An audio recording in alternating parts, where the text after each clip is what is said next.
A while ago, I read somewhere that Burning Man is similar to the start of civilization.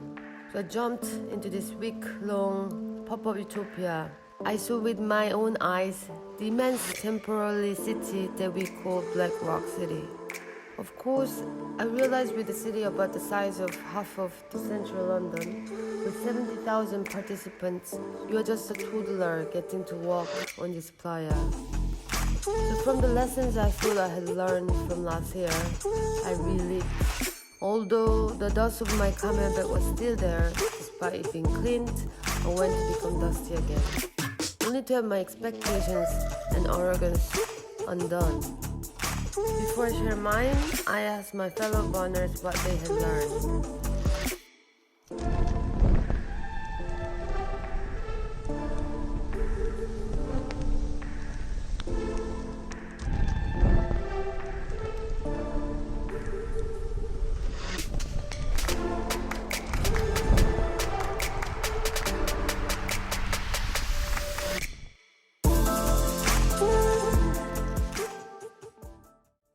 Because I had experienced Burning Man once last year, I thought it would be much easier to go through it this time. I thought I had the things I needed all covered. However, there are always unexpected situations occurring at the burn. In this place where common sense and rules do not apply, people collide and create their own order. My prejudiced eyes and thoughts were continually being broken and reconstructed. Your CDJ is constantly covered with dust and you can't see, or your scarf gets tangled up in your bike's chain and you get separate from your friends. I screamed and asked for help. How many times you actually shout for help and how humbled you feel when people turn up to help like magic carpet. No one passing by, but then this bike appeared out of nowhere and gave me a lift. And then you find a man giving out coffee out of nowhere in the middle of the desert. Your hair becomes bristly and you have no idea how to prevent it. People braid it up for you. People clasp hands together to make things possible and naturally permeate where society needs them. This makes them meaningful and allows them to balance the community.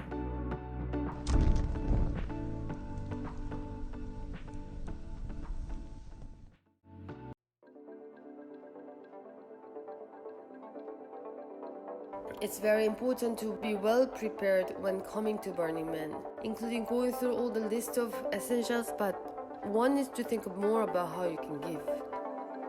One can give through communal gifting as well as face-to-face gifts. It is not barter economy, but pure giving. Last year, I struggled between staying in an RV and a bus with bunk beds. To be honest, I have never camped out in my life. And this year, in order to stay in Pinkheart, the camp of my choice, the only option was to order a tent for collection in the US and have it delivered by the camp truck to the Playa. This is me hammering away at night because when I arrived, the sun high in the sky was way too hot. I understood what they meant when they said I needed a shade for a tent. Until I faced it, I really did not have a clue. Thanks to Katie who picked up the tent, Devin who helped me in so many ways, I had a roof over my head.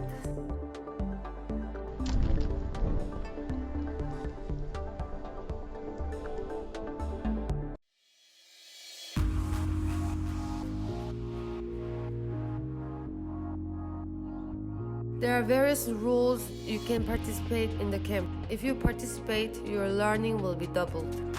I have never smiled so much in my life. This is me with Miranda serving water at the Pinkheart with so much love. How have I never managed to lift this veil from my face? I've never smiled at strangers unless they have dogs with them. Pinkheart is one of the oldest camps located in Road Esplanada. Think of Esplanada as an internal circulation road. Pinkheart serves water and shade and everyone is welcome. Many fill up their water bottles before heading out to the deep Playa. Because it had a simple pink that never changed for 10 years, it provided a landmark to many. Our camp began striking down our communal structures at 8 a.m. on Sunday, the last official day of Burning Man. It was a sheer challenge to deconstruct the camp and fill whole containers with dusty blankets, heavy sofas, mushroom chairs people had rest their feet on. Because of the leave no trace policy, we take everything out of the desert, including gray water from the shower. After a while, this experience has really become a part of me, and I began to think that maybe it really is similar to the start of civilization.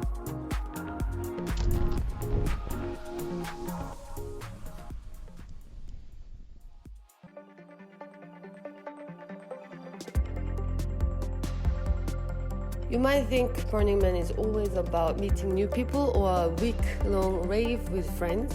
But I think it's also about spending time on your own and in reflection. From a single reflection about how strong your body is, how much can I endure and help others when you are also running desperately low on water? Or how blessed you are to have all this time without interruption, or any advertisement that commercially malleable me. It is a good environment to focus solely on your inner thoughts.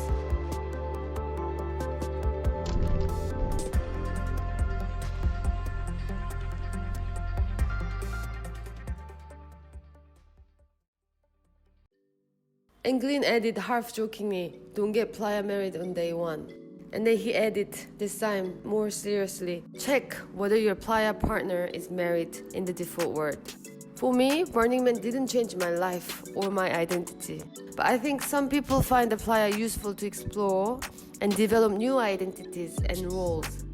Why think about boundaries and the constraints of the default world where you are given the privilege of living so freely?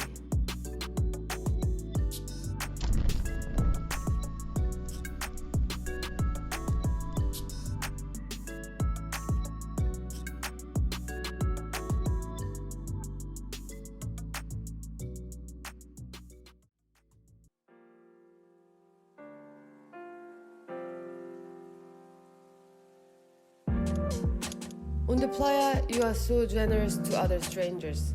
But are they really strangers? No, you're like-minded people. They are my fellow tribe members. I saw the present unfolding in this organized chaos, and you are a part of this matrix as a member of this tribe. This is not being in a cult, but in touch with yourself. Stripped away from all the social names you are either born into or pretend to wear. You just celebrate, ride and practice total open-mindedness. On Saturday, I biked alone to the temple. So there is the city, then the man, and diagonally above is the temple. The temple changes its design every year, and this is where people leave messages to their loved ones, to their lost ones. When the temple is burnt on the last day, the seventh day, the photographs and messages disappear in flames.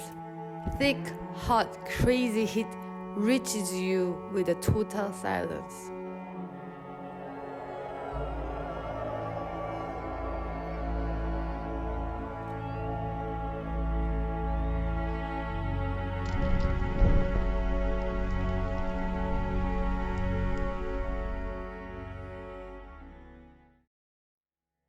This is called Tilt, an artwork by Thomas, who is software engineer. He wanted to create a piece where the observer can interact with the art. He has been building this for 6 weeks at weekends. He told me how he felt so happy when the work was approved by Burning Man's archery department. So my prominent realization from seeing art at Burning Man was about the start of art. In the art and its history in which I've been involved, decommercialization is neither ideal nor ultimate. Arts and culture can illuminate our inner lives and enrich our emotional world. Maybe because I've worked in the arts for long, I've become used to regarding an art piece in terms of its art historical value or in terms of institutional verification.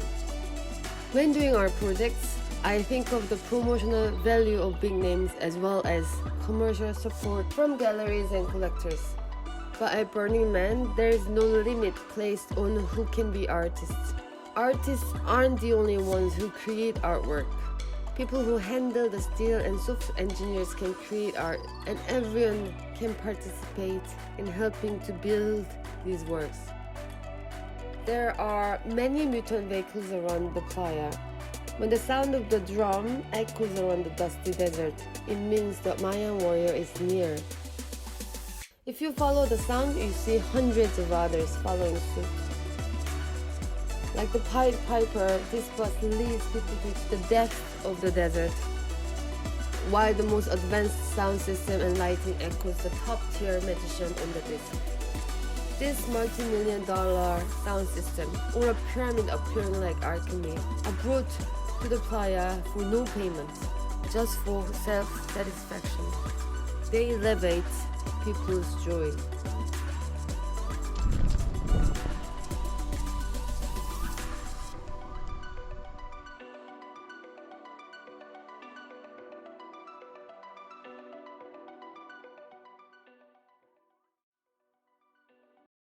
People come to the Burning Man with preconceptions. Many think Burning Man is for adults only. Their kids Diego, Una, and Noah were like sunshine to me and to many. I can only imagine how tough it is to bring kids to the burn. Being responsible for yourself is hard enough in this desert. But imagine how creative the kids will be, seeing the city with so much imagination.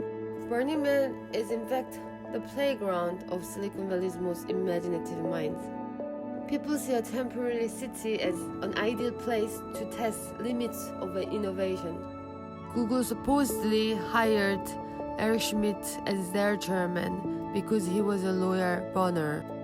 Elon Musk apparently brought an early version of Tesla car in 2007. Burning Man defies any limit in what people can dream.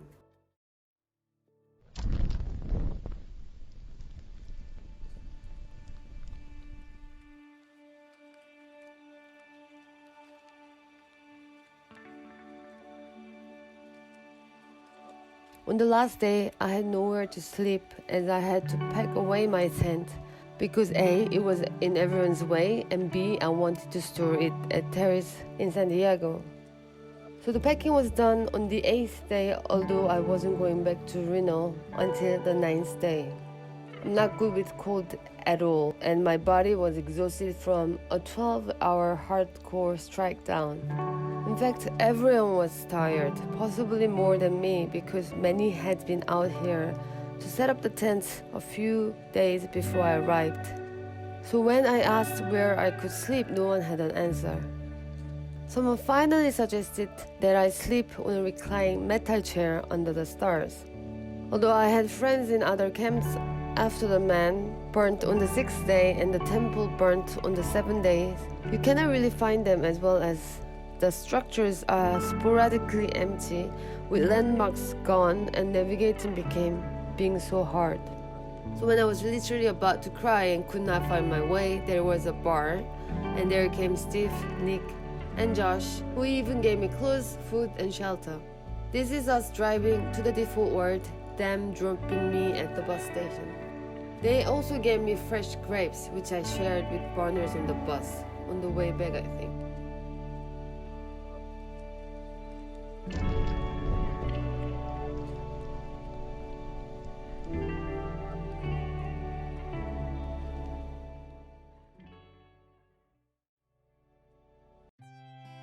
In the default word, we treat modern art with numerous criteria and explanations. We know too much even before actually seeing the work and evaluating it. But at Burning Man, large pieces of art are made with so much effort and time to be enjoyed by everyone and no costs. After a week, they are often burnt or disassembled for removal. The artworks of Burning Man are on the exact opposite side to the commercial art that I have become so sucked into, so they thrived and excited me.